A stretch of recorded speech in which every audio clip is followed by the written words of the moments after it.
One of y'all just emailed me about supplies for this class. So aside from your Chromebook, the most important thing that you're going to need this year is an endless supply of courage and curiosity. And really, let's be real, that's just true of life. I can't think of a situation in life, a difficult situation, that courage and curiosity won't help you get through and learn from. So let's talk about what that really might look like. At first, just like, an average, decent human being.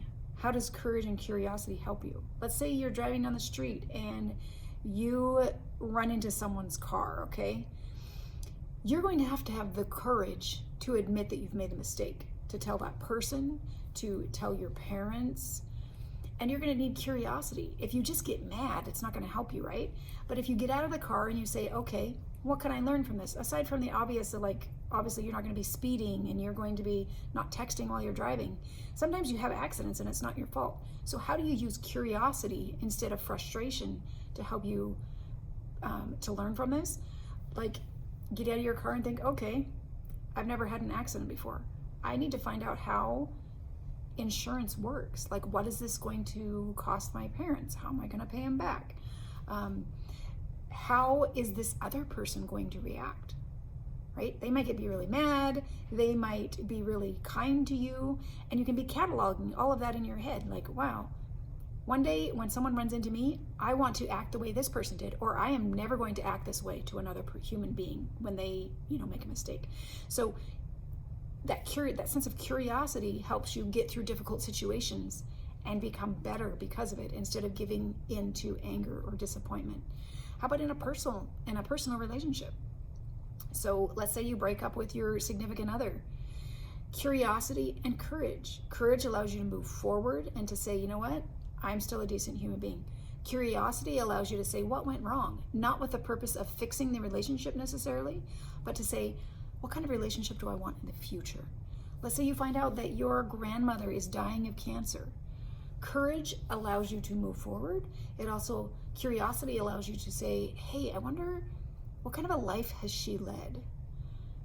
Who has recorded this? What great pieces of wisdom does my grandmother have to pass on to me? And it might allow you to have conversations with her that you otherwise wouldn't. Curiosity in my classroom and courage in my classroom is going to look like this. Let's say you turn in an essay, right? And you are really hoping for a great grade in this essay.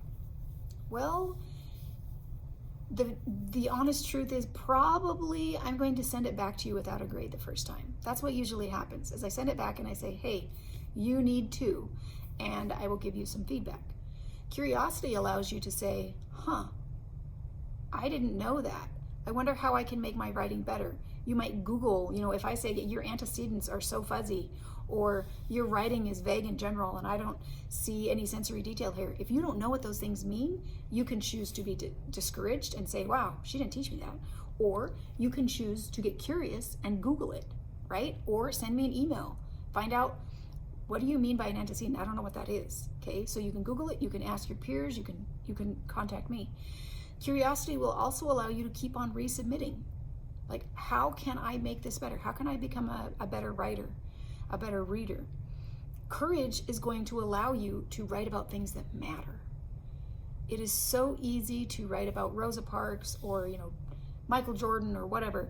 It is extremely difficult to write about things that you care deeply about, because first of all, the things you care deeply about are all inside your head, and so you think everybody else understands what you understand. And so oftentimes when we write about the things we care about, sometimes we're not very clear, and so it takes multiple drafts to be able to get it to a point where other people are understanding what we're saying. So it's difficult, and it takes courage to write about things that you're thinking other people might not want to hear this, right? Like, I have a position on this that isn't a popular position. So courage, curiosity is going to help you in the workplace. It's going to help you in your personal life. It is definitely needed for this class. Honestly, if you don't get curious, I don't know how you're going to make it through, because I'm going to keep throwing things back at you. I'm going to be using words and phrases you don't necessarily understand. The English language is this weird thing where, like, there's 80,000 words and there's no way your school teachers can teach you all of those vocabulary words, right? So half of you might know what an antecedent is and half of you don't know. And I'm going to keep on using words that maybe you don't know. And so you're going to have to get curious and be courageous enough to say, hey, I don't know what you're talking about. And be courageous enough to believe that you are a person of value. And it doesn't matter if you have gaps in your knowledge, right? If you don't know what antecedent means, that doesn't mean you're stupid. It means you just haven't heard one of that out of 80,000 words that are English. You haven't heard it before, right? There's words I've never heard before. Dude, yesterday, one of my kids said, skosh. This is a word. And my husband and my sisters and my mother all knew what this word means. Skosh. They know what this meant. I'd never heard this word before.